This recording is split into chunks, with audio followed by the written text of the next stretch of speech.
Matagal ko na kilala si Lord, matagal ko na kilala si Jesus. Pero isipin mo palagi tayo humihingi ng mga bagay sa kanya. We pray. Minsan 'pag nagkasakit, may magkasakit, "Lord, ikaw na bahala sa lahat. Ikaw yung healer namin sa financial, sa mga pangangailangan natin sa buhay, para sa pagkain." Actually, lahat naman talaga ng gusto natin, lahat naman talaga ng hinihingi natin kay Lord is binibigay niya according to His word din, 'di ba? Ask and you shall receive. Pero, willing ka ba and obedient? Lahat tayo humihingi ng mga bagay-bagay. Especially ngayon, Pasko ngayon, di ba? Ako, to be honest, for me, ang Christmas gift ko, actually, nabigay na ni Lord sa akin. The time na sinurrender ko yung buhay ko sa Kanya. Hindi na ako bumalik sa bisyo ko, sa pornography. Mas na yung pasensya ko, yung self-control ko sa sarili. Binuhay pa rin, na hindi ako hindi ako namatay.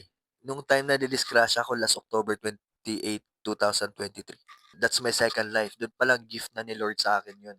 Pero ngayon parang okay na ako sa simpleng bagay. Importante sa akin na at peace ako. Ano meron ako, okay lang ako na Though normal naman talaga na need natin ng pera kapag sustain tayo sa mga gastusin, mga pangangailangan, yung mga needs natin, 'di ba? Kailangan natin ng money. Ako nga walang trabaho pero again, still napro-provide ni Lord sa akin ng mga bagay na yun. So, dun palang grateful na ako sa mga gano'ng bagay, eh. As I've said, normal yung mga sablay natin sa buhay, meron pa rin tayong sablay, pero nako-korek tayo at meron na tayong, tawag dito, yung guilt ba? May guilt na tayo sa buhay natin, sa mga desisyon natin na, "Uy, parang mali yung ginawa ko, ah." Dun sa Isaiah sa chapter 1 verse 18 to 20. Sabi kasi dito, "Come now, let us settle the matter, says the Lord. Though your sins are like scarlet, they shall be as white as snow. Though they are red as crimson, they shall be like wool. If you are willing and obedient, you will eat the good things of the land. But if you resist and rebel, you will be devoured by the sword, for the mouth of the Lord has spoken." Lahat ng bagay binibigay ni Lord. The question is, willing ka ba and obedient? Dami kasi nating hinihingi, again, di ba? Dami nating hinihingi. Tapos, ang will naman ni Lord, hindi natin ginagawa yung will niya. Hindi ka nag-attend ng Sunday service, hindi ka nag-attend ng cell group meetings, nagdi-devotional.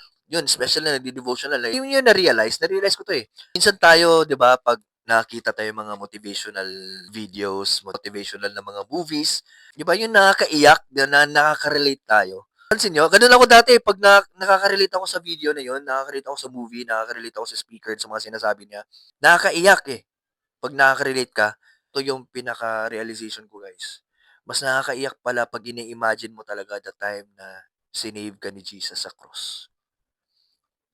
Try mo ipikit mo yung mata mo ta's imaginin mo na dahil sa mga kasalanan mo, sinave ka ni Jesus sa cross. Imaginin mo yung mga times na ilang beses siya pinalo, ta's yung crown of thorns na nasa ulo niya, pinako siya sa krus, pinako yung paa niya, yung kamay niya, but because He loves us so much. Guys, let's seek Jesus more. Hindi yung parang hingi lang tayo ng hingi, nakikita natin sa mga nagpo-post tayo. Ako nga din, gano'n din ako, nagpo-post tayo na, "Lord, help me, ganito, tulungan mo ako mawala 'tong sakit na 'to." Pero yung ginagawa ko, naglalasing pa rin, nagdodroga pa rin, ginagawa ko pa rin yung mga bagay na hindi gusto ni God.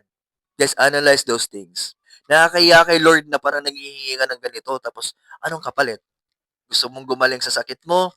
Gusto mong magka-prosper ng ganito? Anong ginawa mo para sa akin? For example, ako si Lord, magsasalita ako. Parang fairness, di ba? O ganito na, bibigyan kita ng ganito. Pero kaya mo bang gawin to? Maging obedient ka ba sa mga sasabihin ko? Gagawin mo ba kung ano yung mga command ko sa'yo? Everything has a price. Lahat ng bagay may kapalit eh.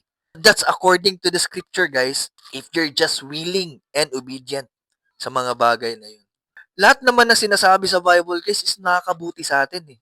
Tayo lang naman yung mga lumiliko. Ganun ako, like honestly speaking, ganun din ako eh. Ilang beses na ako nag-backslide eh. Pero now, di ko na kinakaya to. There's no turning back anymore. Sabi nga ni Jesus, di ba, it is finished. Sarap na feeling na I'm totally free, di ba? Kaya kong gawin ng mga bagay. Kaya mong gawin yung mga bagay. Dapat gawin mo yung mga nakabuti. Di ba? Kasi siyempre, it's time for salvation na pinag-uusapan dito, guys. After dito sa mundo, pag mawala ka. Di ba? Isipin mo lang yun.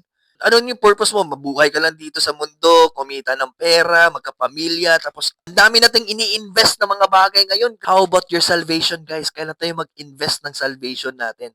Kasi ako, kung ako tatanungin, kung will lang ni Lord na yayaman ako, lalo na pagkasama ko pa siya, dun pa lang, panalong-panalo ka na. Pero kung will ni Lord, kahit hindi man ako yayaman ng todo or di man ako yumaman talaga, pero marami akong taong mapaharap sa Kanya. Lord, ito yung mga taong dahil sa blessings mo na binigay sa akin na makapagsalita through this video na makita ng ibang tao at malaman nila na may Diyos, na may buhay na Diyos. Eto Lord, dinaharap ko sila sa inyo. To win souls and make disciples. Kahit hindi na ako yumaman, Lord, okay na ako. As long na makapagawa ako ng mga videos na makakatulong sa ibang tao, na magiging blessing din ako sa iba through this kind of gumagawa ng content. Hindi na ako yayaman. Konti lang naman pera dito sa Facebook eh. To be honest, like real talk, di ba? Pag si Lord na nag-provide, ibang klase. As I've experienced, wala akong trabaho pero mga biglaang blessing si Lord sa akin na kaya kong ma-provide sa pamilya ko. Kaya ginawa ko tong video na to guys kasi syempre gusto ko lang na makapag-share din sa iba na kung makarelate man kayo. It's time guys. Habang buhay pa tayo guys. So, sa mga tropa ko dyan, sa mga friends ko, mapanood nyo tong video na to. Again, it's for our salvation. It's for your salvation. It's for my salvation. All you have to do is believe and receive Christ as our personal Savior and Lord. So again, God loves you and God bless us all.